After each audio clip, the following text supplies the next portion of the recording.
Alors, on poursuit en texte avec deux personnages, des personnages politiques de la scène politique québécoise très connus, que j'ai beaucoup de respect, Amir Kadir et Françoise David. Bravo!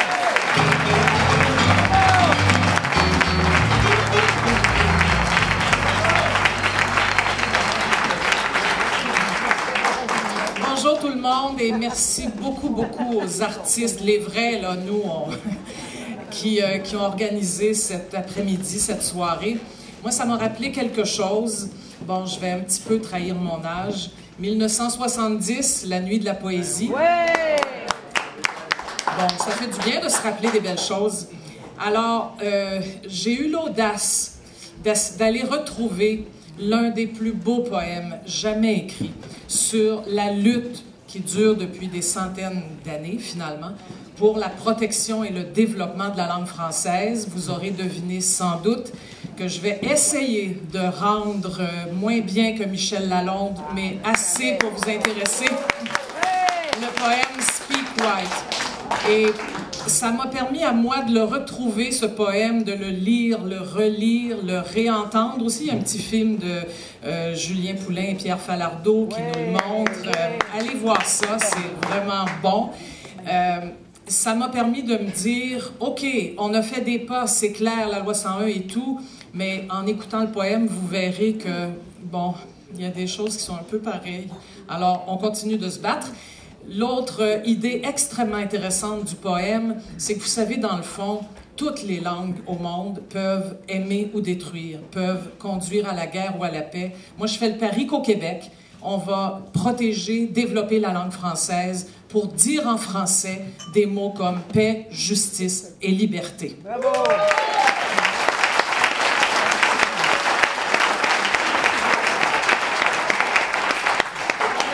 Speak White. Il est si beau de vous entendre parler de Paradise Lost ou du profil gracieux et anonyme qui tremble dans les sonnets de Shakespeare. Nous sommes un peuple inculte et bègue, mais nous ne sommes pas sourds au génie d'une langue.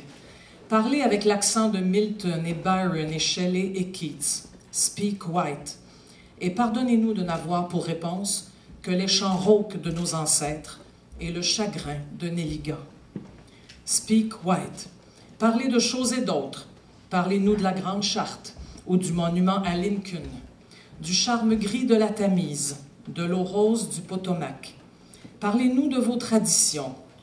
Nous sommes un peuple peu brillant, mais fort capable d'apprécier toute l'importance des crumpets ou du Boston Tea Party. Mais quand vous really speak white, quand vous get down to brass tacks, pour parler du gracious living et parler du standard de vie et de la grande société, un peu plus fort alors, speak white, haussez vos voix de contremaître. Nous sommes un peu durs d'oreille. Nous vivons trop près des machines et n'entendons que notre souffle au-dessus des outils. Speak white and loud, qu'on vous entende, de Saint-Henri à Saint-Domingue. Oui, quelle admirable langue pour embaucher, donner des ordres, fixer l'heure de la mort à l'ouvrage et de la pause qui rafraîchit et ravigote le dollar. Speak white. Tell us that God is a great big shot and that we're paid to trust him. Speak white. Parlez-nous production, profit et pourcentage. Speak white. C'est une langue riche pour acheter, mais pour se vendre.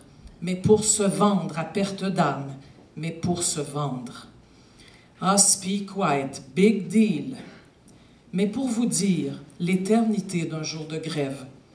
Pour raconter une vie de peuple concierge. Mais pour rentrer chez nous le soir, à l'heure où le soleil s'en vient crever au-dessus des ruelles. Mais pour vous dire oui que le soleil se couche, oui, chaque jour de nos vies à l'est de vos empires, rien ne vaut une langue à jurons, notre parlure pas très propre, tachée de cambouis et d'huile. Speak white.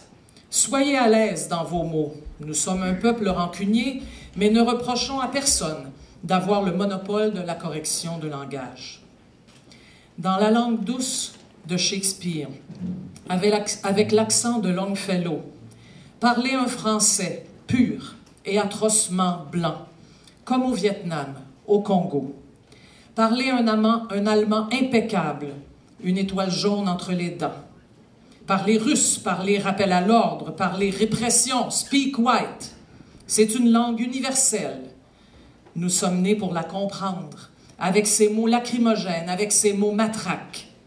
Speak white. Tell us again about freedom and democracy.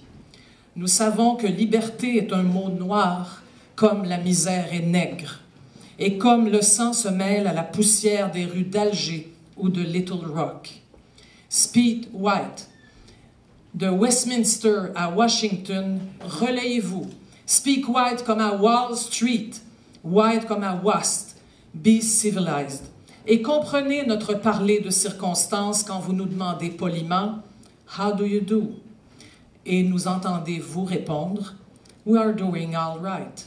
We are doing fine. We are not alone. » Nous savons que nous ne sommes pas seuls.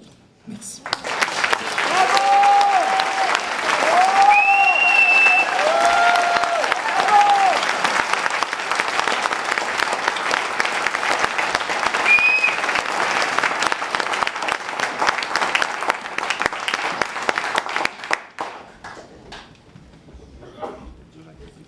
Ce livre appartient à quelqu'un d'autre à qui on disait plutôt « parle franc », « parle français ».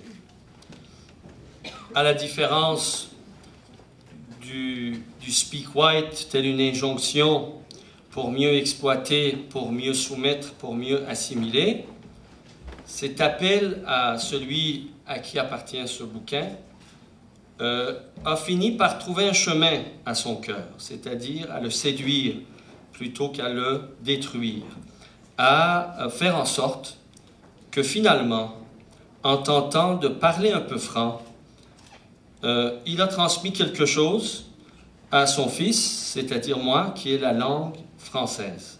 Ça, c'est un dictionnaire français-persan. Alors, d'abord, eau, comme de l'eau, comme au fil de l'eau, comme le fleuve qui s'écoule. Eau, en persan, ao, ab,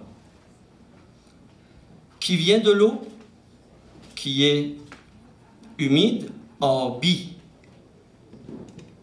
bleu, abi, eau, ao, ab, ao comme agua, aqua, de l'eau. Une même famille. Finalement, parler franc, c'est parler persan, c'est parler une même famille, la famille humaine qui a porté ces langues. Neige, barf, pays, keshvar, hiver, zemestan. Neige, barf, hiver, zemestan, pays, keshvar. کشورم کشور نیست. کشورم زمستان است و بس. Mon pays, ce n'est pas un pays. Mon pays, c'est l'hiver. کشورم کشور نیست. کشورم زمستان است و بس. Fleuve, رودخانه, la maison de ce qui coule. کشورم رودخانه است. Mon pays, c'est aussi un fleuve. Fleuve, رودخانه. Fleur, gol. Golo, bol, bol. Printemps, bahar. Avec le printemps, bourgeon. Javané. Je vais essayer de voir. En fait, je l'ai mis ici. Bougon. Parce qu'en pensant bourgeon, j'ai dit bougon. Phénomène bien québécois. Je m'excuse, j'ai pas eu le temps de le vérifier avant. Mais peut-être que ça n'existe pas en farci. Ben, il n'y a pas de bougon en Iran. Non, il y a bougie, il y a bouillant, mais il n'y a pas de bougon. Bon, enfin. Ah, mais tout à côté, pas très loin, beauté. Comme, ben, il y en a au Québec aussi, mais en Iran aussi, on a des beautés. Ziba'i.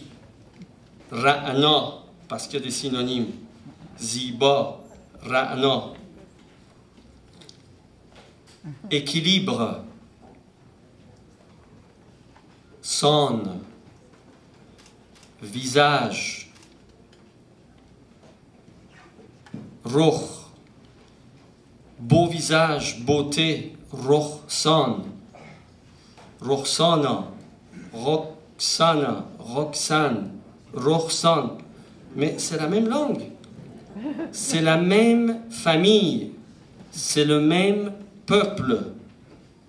C'est la même humanité.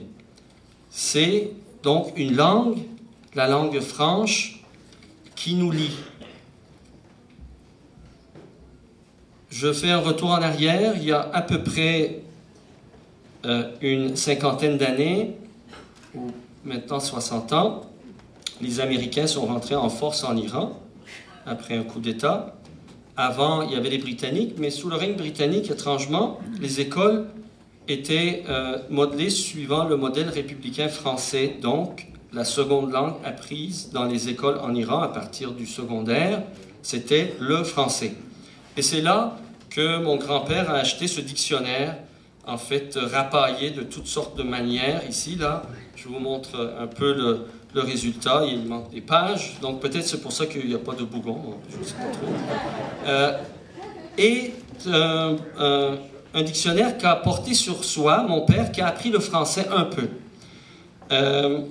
Et ensuite, à l'université, il a traîné ça avec lui. Puis ensuite, il nous emmenait de temps en temps voir des films en français à l'Alliance française à Téhéran avec ça sous le bras, parce que de temps en temps, il aimait montrer un peu son accointance avec la langue, ou simplement pour nous traduire ce que lui il comprenait mieux, ou enfin quand il avait besoin d'un peu d'aide. Or, petit à petit, j'ai comme appris à associer ce dictionnaire à mon père et à sa fascination pour le français.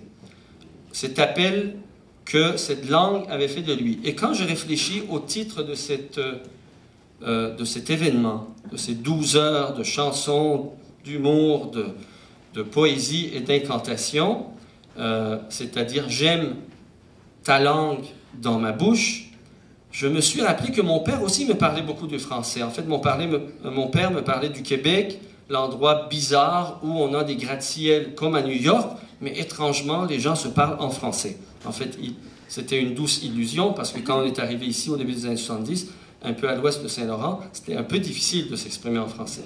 Mais toujours est-il que je ne sais pas exactement quel mot il empruntait pour me dire qu'il aimait beaucoup la langue française. Mais je suis sûr, ça devait être quelque chose de l'ordre que j'aime cette langue dans ma bouche. Et moi aussi, aujourd'hui, grâce à lui, je peux dire que j'aime le français dans ma bouche. J'aime le français dans la bouche des Québécois. J'aime le français dans la bouche des Néo-Québécois. Comme j'aime tous ceux qui parlent toutes les langues du monde. Mais lorsqu'on est au Québec, qu'il fait bon se parler en français. Merci beaucoup.